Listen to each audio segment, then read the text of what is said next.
আসসালামু আলাইকুম। আজ আমি আপনাদেরকে খুব সহজভাবে নিহারি রান্না করে দেখাবো। সাধারণত নিহারি সবাই বেশিরভাগই দেখি সব মশলা দিয়ে একবারে প্রেশার কুকারে চড়িয়ে দেয়, তবে আমি একটু ব্যতিক্রম করে রান্না করব, যার জন্য এখানে লাগছে আমার গোটা ধনিয়া, জিরা আর স্টার ফল নিয়েছি একটা, তেজপাতা, গরম মশলা, লবঙ্গ, গোলমরিচ, জিরা আর সাদা ফল, কালো ফল নিয়েছি। নিয়ে এবারে সব কিছু কিন্তু আমি খুব ভালো করে ব্লেন্ড করে নিব। আর আমি কিন্তু দেখতে পাচ্ছেন ভেজে নিই নাই। আর এখানে আমি নিহারির পায়াগুলো, খাসির পায়াগুলো আগে থেকে সিদ্ধ করে নিয়েছিলাম একটু লবণ আর হলুদের গুঁড়ো দিয়ে। ভিডিওটা বড় হয়ে যাবে জন্য আমি আর ওইটুকু দেখাই নাই। পরে এখানে আমি একটা পাতিলে সয়াবিন তেল দিয়ে নিয়েছি আর পেঁয়াজ বেশি করে বেরেস্তার জন্য করে নিচ্ছি। এরকম জাস্ট গোল্ডেন কালারের হয়ে আসলে আমি খানিকটা তুলে নিব। আর কিছু সামান্যর মধ্যে এখানে আদা, পেঁয়াজ, রসুন বাটা দিয়ে দিচ্ছি।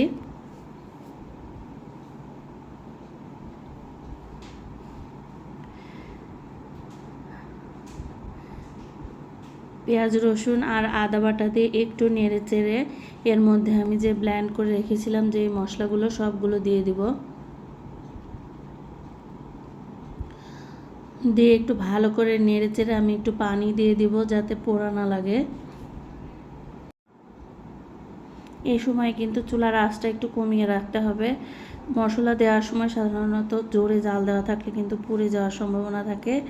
এরপরে আমি একটু লবণ, হলুদের গুঁড়া দিয়ে নিচ্ছি।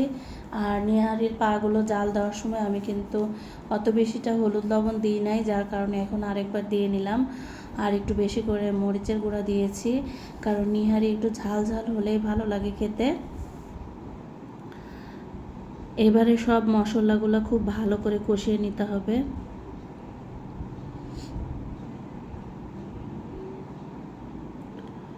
এভাবে করে নিহারি রান্না করলে কিন্তু অনেক সুন্দর হয় খেতে। আপনারা বাসায় অবশ্যই ট্রাই করবেন, না হলে বুঝতে পারবেন না যে আসলেও এভাবে রান্না করলে অনেক বেশি মজা হয়।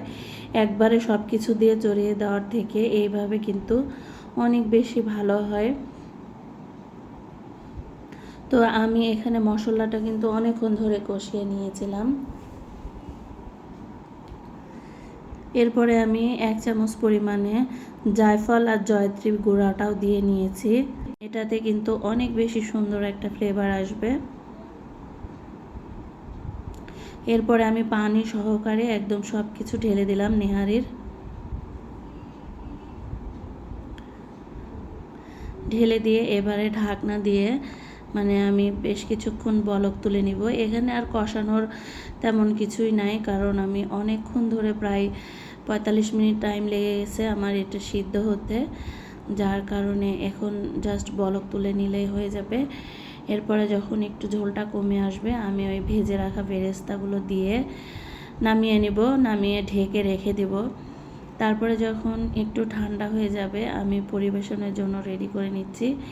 এখানে আমি আদা কুচি দিয়ে দেব আর ধনিয়া পাতা আর মরিচ কুচি করে দিয়ে দিচ্ছি। এই 3টা জিনিস কিন্তু অবশ্যই দিবেন আপনারা, কারণ এই 3টা জিনিসেই অনেক বেশি একটা এক্সট্রা স্বাদ আপনাদের লাগবে। আর যদি ঝাল বেশি খেতে চান তাহলে একটু মরিচটা বেশি করে দিয়ে নেবেন, অনেক সুন্দর লাগে খেতে এই 3টা দিলে। তারপরে আমি 2 পিস লেবু কেটে দিচ্ছি, এটা জাস্ট সাজানোর জন্য, অপশনাল এটা টোটালি। ইচ্ছা করলে স্কিপ করতে পারেন। তো আজ এই পর্যন্তই। রেসিপি ভালো লাগলে অবশ্যই লাইক কমেন্ট করবেন। আল্লাহ।